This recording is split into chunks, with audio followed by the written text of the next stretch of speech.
Now, my next guest, he's a showman of the industry. He has got so much to do with building an airline from absolutely nothing. Could you please welcome on stage Mr. Tony Douglas, the CEO of Riyadh Air.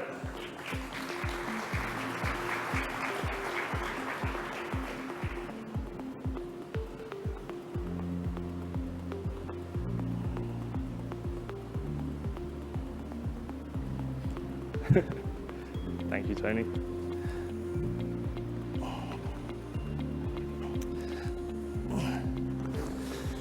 So, Tony, you are building an airline with an incredible team from the ground up.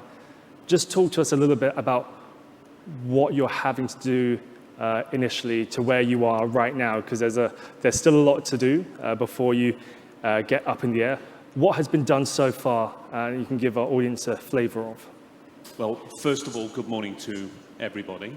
And Danny, if I can start with the problem set. How did I get here?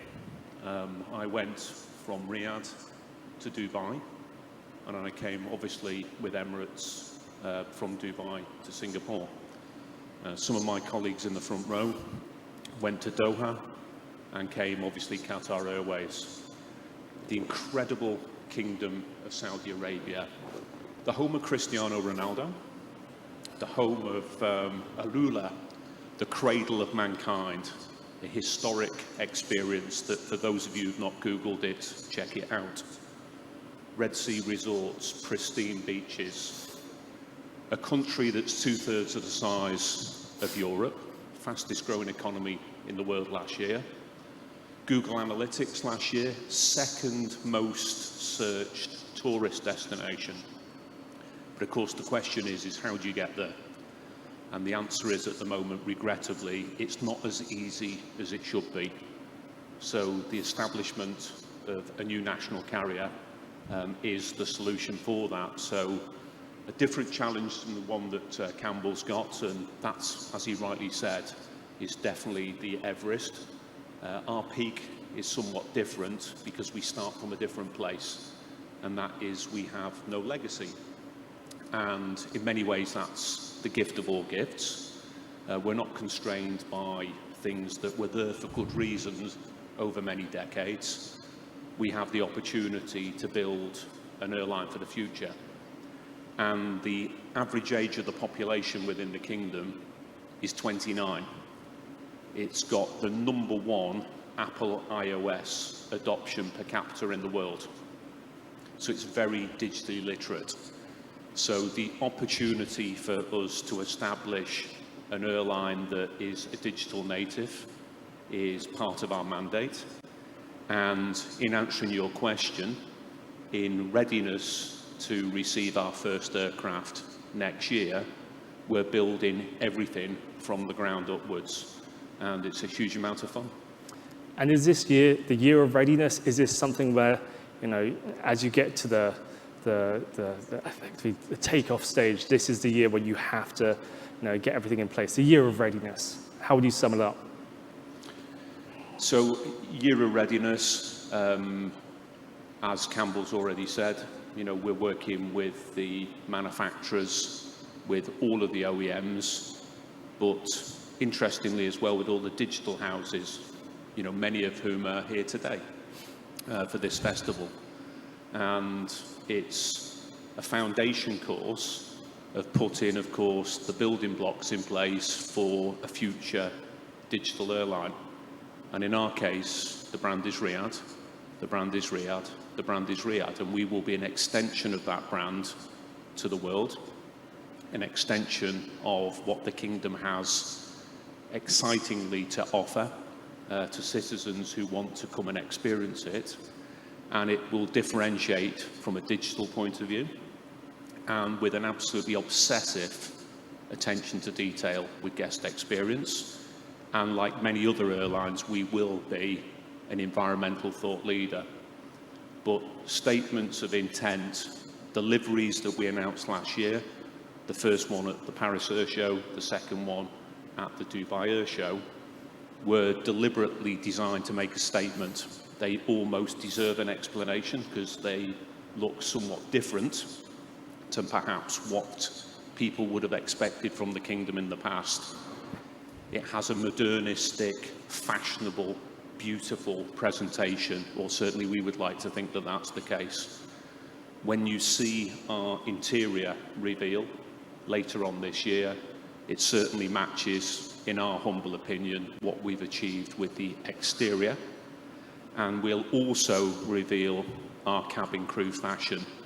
And we deliberately use that vocabulary because I guess many of you in the room will have seen the movie Catch Me If You Can. That incredible scene where DiCaprio goes through the airport, the halcyon days of the 60s, Pan Am, beauty, elegance, style, refinement. People used to stop and look at the cabin crew going through the airport. We will bring a 2025 version with a modernistic Saudi twist to that with our cabin crew fashion. So you'll be an airport showstopper? We'd like to be an airport showstopper because, yet again, it'll demand an explanation. It's not what people might have expected from the Kingdom of Saudi Arabia. But as I've already said, the average age of the population is 29. This is an energetic, vibrant, fashionable, digital culture, and its national carrier will reflect all of that. And again, as you mentioned, this is not just about building an airline just to connect Riyadh, Saudi Arabia to the rest of the world and the world to Saudi Arabia. This is fundamentally about, transforming an economy which obviously is, very heavily dependent on oil, under Vision 2030 to, diversify the economy and to show off what Saudi Arabia actually has to offer, which goes maybe unnoticed or goes under the radar, right? I mean, how much of a challenge is that? Because there is clearly that pressure to deliver, and it's not the usual mandate you would have of an airline, but you also have the backing, the funding to get that done. So just tell me about the kind of challenges that gives you in terms of the pressure to deliver under this kind of 2030 mandate. Well, as you say, Danny, there's an overarching vision for economic diversification by 2030, and there are 13 pillars that sit underneath that. But I guess probably everybody would concur that it's difficult to think of an example of a successful international economy that doesn't have world-class connectivity. So our part of the 2030 vision is to be able to facilitate far better international connectivity and to do it with the sort of style and grace that I tried to describe earlier. We will go live from summer of next year. We'll look to connect to well in excess of 100 destinations within our first 5 years. We'll look to be able to build with partners all around the world. And of course, we're a fresh new story representing the world's fastest growing economy, a country that's opened up in the last decade at a phenomenal pace. And at the moment, if you look at the most costly airline ticket in the world from a revenue per seat kilometre standpoint, it's Dubai to Riyadh. They're all full. You can't get on them. Why? Because the Klondike is in Riyadh, and so many people from professional services are living in Dubai or are actually transiting through Dubai.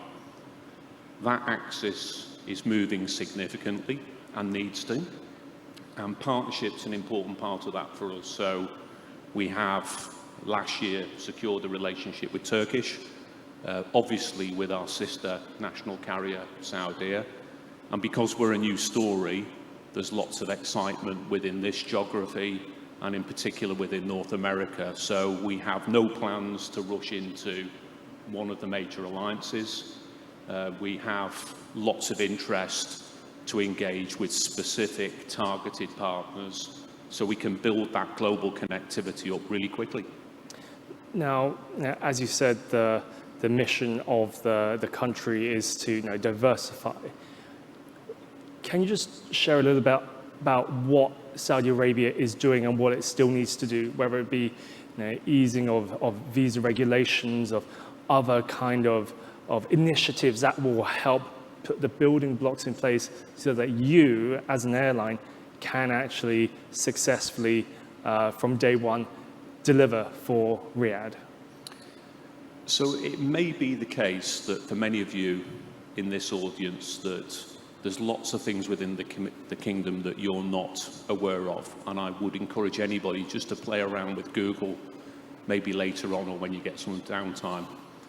Check out Red Sea Global, pristine beaches. This makes the Maldives and the Caribbean look very average. Don't take my word for it, just check it out, Red Sea Global later on. Is it more affordable? It's absolutely stunning, it's affordable, but the challenge again is how you get there. Back to Riyadh Air, that will be the solution going forward. I've already mentioned Alula. Check it out. Seeing is believing. Many of you may have heard of Neom, the city of the future. It's an international brand now, but look at the scale of what's going on. Now, there's lots of other examples, but we're talking of trillions and trillions of dollars of investment in a country that has transformed itself in a really incredible fashion over the last 10 years. The transport connectivity part of it is key, and that's why we're also building an incredible new airport. So we've got Riyadh International with the King Salman airport project. Again, check it out on Mr. Google later on. The scale of that ambition will be plain to see. Expo 2030, the World Cup after that. Many of the headline events that go on now within the region, all roads lead to the kingdom, and of course its capital city Riyadh, and the brand is Riyadh, and that's what we as its national carrier will take all around the world. But should we expect more visa relaxation in order to facilitate that access into Riyadh? So the simple answer is yes. Already, if you go on tourist on arrival, it'll take you minutes. So maybe it's some time since you last visited, but now it takes minutes. But that's probably a good segue into a digitally led airline, Riyadh Air, like many more of the legacy carriers who are evolving into this space. With us, your face will be your ticket, your face will be your travel document, your face will be your loyalty profile. And consequently, if you bring yourself, we'll know exactly what you look like, Danny. If you tell us that you're left-handed on your profile, when we serve your lunch, we'll put your knives and forks the other way around. Why? With an obsessional attention to guest experience. If we didn't do that, it would be downright rude. Now, in a conventional loyalty program, we might have known that you were platinum status, a very important frequent flyer, but we didn't really know what you looked like. So that level of digital connection to an obsessive attention to detail with guest experience is the level we want to take it to. But back to visa on arrival, the way in which things are evolving very quickly, we feel that we're quite lucky as Riyadh Air, because with no legacy as a startup, it looks like we've come at a time where there's an inflection point where many of the technologies that as legacy carriers we all used to dream of for decades would become available. They're actually all around us now. Many of them, again, are demonstrated here at this festival. And what we want to make sure is we connect as many of them as we possibly can. Now, finally, we don't have much time, but I want to know from you, you said you're going to launch in the summer of 2025.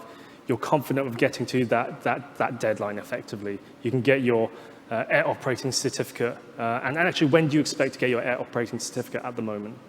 So our AOC process is well advanced. We will have an AOC completed by the end of this year. And with that, you also have planes on order. You've already ordered wide bodies.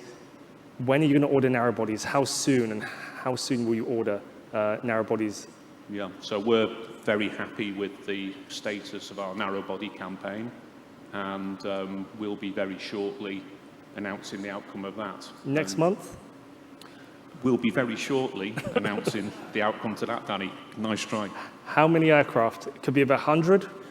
It will be less than Campbell, but it'll be a lot more than many others. How about that as an answer? All right then. Thank you very much indeed, everyone. Tony Douglas, CEO of Riyadh Air.